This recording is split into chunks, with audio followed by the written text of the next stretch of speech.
Et on va accueillir à présent le groupe Le Télégramme en la personne d'Olivier Clèche. On peut continuer à l'applaudir, hein, groupe Le Télégramme, avec un témoignage qui sera sans doute très riche. Je te mets un peu la pression, mais on parle forcément d'entreprises depuis tout à l'heure, de certaines entreprises traditionnelles qui intègrent le numérique. Forcément, la presse, les médias, on est au cœur du sujet. Et comment réussir à renouveler sa clientèle, intéresser et jouer la complémentarité entre les canaux, c'est les différentes questions auxquelles vous allez répondre en 10 minutes. Je vais essayer d'y répondre. Un grand merci à Didier Glemarec pour son invitation. Bonjour à toutes et à tous. Le Télégramme, c'est une marque implantée de très longue date. C'est ma deuxième famille. Ça fait un peu plus de 30 ans que j'y travaille. Je suis directeur délégué en charge du développement actuellement. J'en ai été le co-rédacteur en chef pendant pas mal d'années et j'ai dirigé aussi le pôle TV, dont TBO, que vous connaissez peut-être et que vous regardez peut-être. Je vais vous présenter un petit film parce que le Télégramme, c'est un média, mais pas seulement. Et avant d'entrer dans mon propos, je vais vous montrer un petit peu la diversité du groupe, le Télégramme.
Voilà, groupe Le Télégramme, c'est réducteur. Hein. Quand je disais groupe de presse, hein, on voit que le champ d'action est très large. Je te laisse aller au centre de l'arène, Olivier. Alors oui, il y a un champ d'action très très large autour des métiers de la communication. Comme vous avez pu le voir, la route du Rhum va partir dans quelques jours de Saint-Malo. C'est aussi le groupe Télégramme, les Francopholies, le Printemps de Bourges, des métiers où nous n'étions pas forcément attendus et qui sont indissociables quelque part de l'aventure digitale. La diversification a été un souci mis en œuvre extrêmement tôt par ce média, on va dire, traditionnel, cette entreprise de presse classique, qui a été mise en œuvre donc dès la fin des années 80, avec l'idée de couvrir à peu près tous les spectres des métiers de la communication. Le Télégramme et le digital, c'est une histoire, entre parenthèses, déjà ancienne. Ça fait pas mal d'années que nous avons changé de paradigme, comme l'on dit maintenant. En tout cas, qu'on a pressenti qu'il fallait en changer. Avril 96, on était l'un des tout premiers quotidiens français présents sur le web. Ça fait maintenant plus d'une douzaine d'années que la rédaction du Télégramme, qui compte à peu près 220 journalistes, a entamé sa transition numérique. Et vous avez vu dans le film donc Région Job, qui a changé de nom récemment, qui maintenant s'appelle Hello Work, qui est l'un des 3 piliers donc, du groupe Telegram, qui était une toute petite start-up quand nous avons commencé à nous rapprocher d'eux. C'était au début des années 2000, il y avait les 3 fondateurs. Aujourd'hui, c'est une entreprise qui compte environ 250 salariés, qui est basée à Rennes, qui a une couverture nationale et qui est devenue le premier job board, donc la première entreprise digitale à la fois de mise en relation des recruteurs et des demandeurs d'emploi, mais aussi de tout ce qui est le conseil en matière de ressources humaines. Donc c'est une histoire assez ancienne, dans un métier extrêmement bousculé par la révolution numérique. Tout est information aujourd'hui. Tout est de l'information. Et notre métier, c'est l'information. C'est vous dire l'ampleur de la vague qui a submergé les médias traditionnels. Vous avez là une petite vision des audiences du Telegram.fr. Ce n'est pas le seul média numérique que nous avons. À peu près 6,5 millions de visites et une vingtaine de millions de pages vues par mois. Donc sur le dernier tronçon, mars 2017, mars 2018. Voilà. Nous sommes aujourd'hui, dans le film on disait 6e quotidien régional, nous sommes passés depuis dans la 5e position, et pourtant le film n'est pas très ancien, ça veut dire que le paysage aussi bouge très très vite. Je disais une vague, presque un tsunami qui a submergé le monde des médias. Le précédent, c'était peut-être l'invention de l'imprimerie par Gutenberg. Je ne crois pas qu'on ait connu de bouleversement aussi important qui pose une vraie question existentielle pour les médias institués comme le nôtre et pour les journalistes qui le composent. C'est souvent dans les périodes de crise que l'innovation trouve ses ferments. Dans nos métiers, j'identifie trois grandes crises. Ce ne sont sans doute pas les seules, mais il y a une crise de la légitimité. C'est à quoi sert un journaliste aujourd'hui ? Vous êtes expert dans votre métier. Jean-Luc est expert en matière d'élevage. Il ouvre son blog. Il peut publier de l'information sur l'élevage. Et c'est certainement pas le Télégramme qui sera plus compétent que lui pour parler de l'élevage. Vous êtes expert en planche à voile, en cuisine, dans votre métier.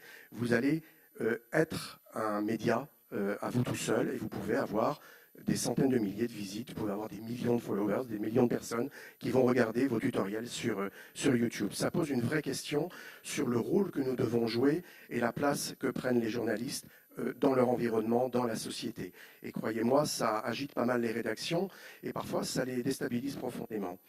Deuxième crise, une crise de la valeur. L'arrivée du numérique a eu pour conséquence de remettre complètement en question le modèle économique des médias traditionnels. La publicité a perdu énormément de sa valeur et est partie souvent sur d'autres médias. Je pense évidemment aux GAFAM et à Google avec ses AdWords. Les petites annonces qui faisaient une grosse partie des recettes des médias classiques, l'automobile, l'immobilier, l'emploi évidemment, sont aussi partis sur notre média. Ce sont des millions d'euros de recettes annuelles qui ont été perdues pour les médias classiques. La gratuité qui a submergé aussi tous les secteurs d'activité évidemment, mais le nôtre aussi, a causé énormément de dommages puisqu'elle a probablement fait perdre de vue à une partie de nos lecteurs et de nos lecteurs potentiels le fait que l'information a un coût, et un coût élevé, et qu'elle doit donc avoir aussi un prix. Beaucoup de médias, et nous aussi, on a commis cette erreur-là, on s'est engouffré dans la course à l'audience, et pour faire beaucoup d'audience, et donc avoir, espérait-on, beaucoup de recettes publicitaires, il fallait que le média soit accessible au plus grand nombre, et on a donc mis à la disposition du public de l'information gratuite pendant très très longtemps. On a pivoté, et depuis maintenant 4 ans environ, nous revenons sur un modèle payant, avec effectivement quelques articles disponibles gratuitement pour donner à goûter au public ce que nous proposons comme offre éditoriale. Mais très très vite, on arrive sur un modèle payant. Et évidemment, ce travail de reconquête est plus compliqué à faire maintenant que la notion de gratuité de l'info s'est installée dans les esprits. Troisième crise, celle du temps, ou celle du rapport au temps. Encore une fois, ce n'est pas une spécificité des médias, tous les secteurs d'activité y sont confrontés, mais c'est vrai qu'elle est extrêmement violente en ce qui nous concerne, puisque on dit souvent c'était mieux avant, avant c'était simple, on avait un bouclage par jour, on faisait un journal par jour qui était dans la boîte à lettres le matin et qu'on glissait sur la table du petit déjeuner, c'était très agréable. Aujourd'hui, cette notion de bouclage a évidemment disparu, le bouclage il est permanent, le flux d'infos il est continu, il y a des milliers de médias nouveaux qui se sont installés. Tout un chacun peut être média lui-même. Il y a les chaînes d'infos qui sont arrivées, les pure players. Nous sommes confrontés à une concurrence qui est devenue complètement multiforme, protéiforme et permanente. Donc ce rapport au temps a considérablement modifié aussi la donne dans nos métiers. Ça vous pose les trois défis qui s'imposent à nous, qui nous obligent à nous remettre en question. Nos abonnés 100% numériques, c'est-à-dire les abonnés qui n'accèdent plus au Telegram que par voie numérique, progressent de façon relativement nette, mais de façon aussi relativement lente. Le bleu sombre, ce sont les gens qui se sont abonnés pour accéder à nos sites d'information. Le bleu plus clair, ce sont les gens qui continuent à lire le Telegram, mais sur un support numérique, sur tablette notamment, mais qui sont quand même très attachés à, je dirais, à la structure du Telegram et au fait qu'on leur propose une information éditée versus l'information délinéarisée et à la carte à laquelle on peut accéder soi-même via les moteurs de recherche. Notre stratégie de développement, elle est, là aussi, elle n'est pas propre aux médias, mais elle se pose à nous, c'est de transformer, d'attirer un public que nous ne connaissons pas, a priori, de le convertir en abonné, c'est-à-dire de commencer par connaître ses lecteurs potentiels et de manière à adapter nos offres, c'est de les transformer en abonnés, mais aussi en consommateurs, et de publicité et peut-être de services nouveaux, voire de produits commerciaux. Et c'est enfin de les fidéliser, de les conserver dans notre parc abonné. Pour ça, on déploie tout un ensemble de moyens. Je vous disais que la rédaction s'était mise en mouvement il y a maintenant une douzaine d'années, ce qui était très tôt dans l'univers des médias. Je peux dire en toute immodestie qu'on a été assez précurseurs dans ce domaine-là.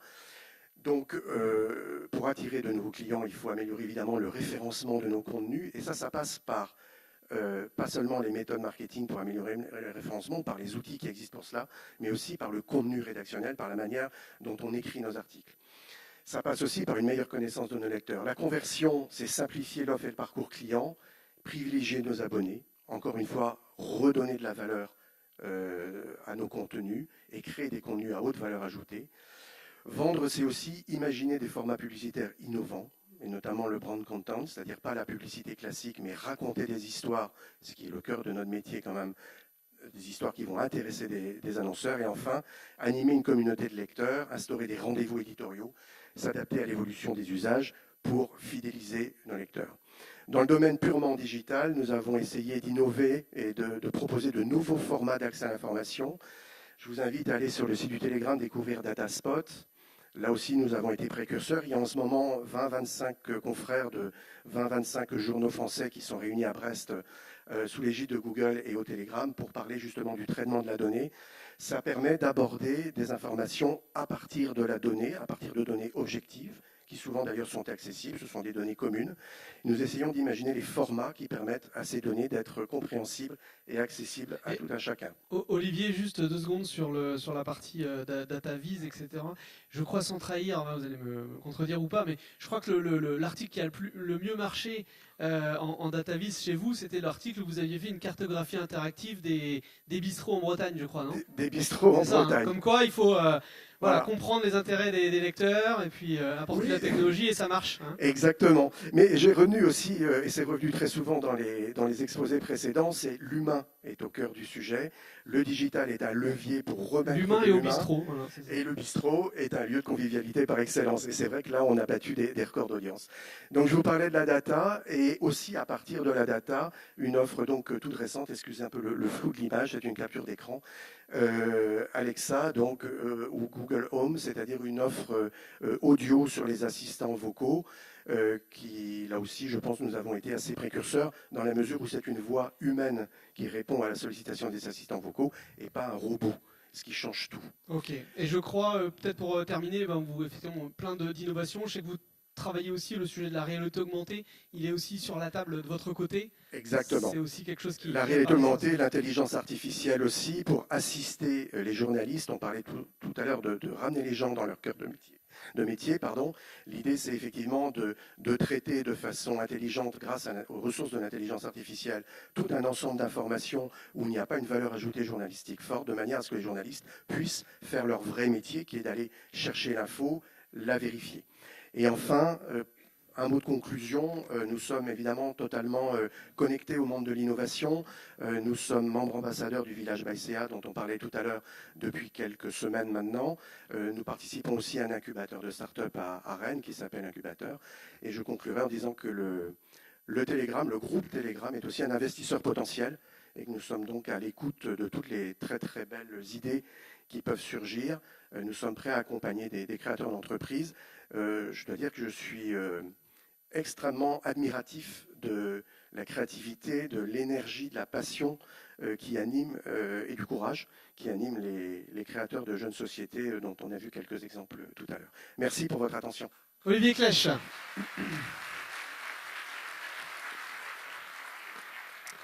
Alors une question, si vous en avez rapidement pour Olivier Clèche, avant la pause déjeunatoire qu'on aura tous bien méritée.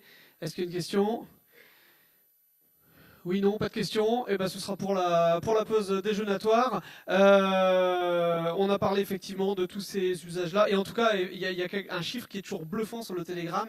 C'est, alors je vous parlais de 200 000 exemplaires par jour. Et je crois que sur les 200 000, il y en a peut-être 170 000 qui sont déjà vendus, qui sont vendus avant d'être sortis des rotatives, c'est ça ? Exactement, oui, c'est une des singularités de ce média. La Bretagne en elle-même est une terre singulière, puisque c'est toujours intéressant de le signaler, c'est quasiment la seule région de France où vous ayez, outre tous les nouveaux médias, vous avez 2 quotidiens, dont le plus gros, Ouest France, pour ne pas le nommer, nos chers confrères, qui sont en concurrence depuis toujours. En concurrence frontale, sans le moindre gentleman agreement, si je puis dire, ou zone réservée. Donc nous tirons la bourre pour être un peu trivial tous les matins. Le Télégramme est le premier journal que les confrères de Ouest France lisent et réciproquement. Et c'est une singularité bretonne et c'est une chance, je pense, pour cette région. Et effectivement, entre autres particularités, sur nos 200 000 exemplaires, nous avons 170 000 abonnés, ce qui donne donc un lien extrêmement puissant avec nos lecteurs. Et deuxième niveau de cette singularité, c'est que sur les 170 000 abonnés, plus de 150 000 sont portés à domicile dans leur boîte à lettres avant 7 heures tous les matins, qu'ils habitent Morlaix, Brest ou Fouesnant ou Sarzeau dans le sud du Morbihan. Allez, parfait. Merci beaucoup, Olivier.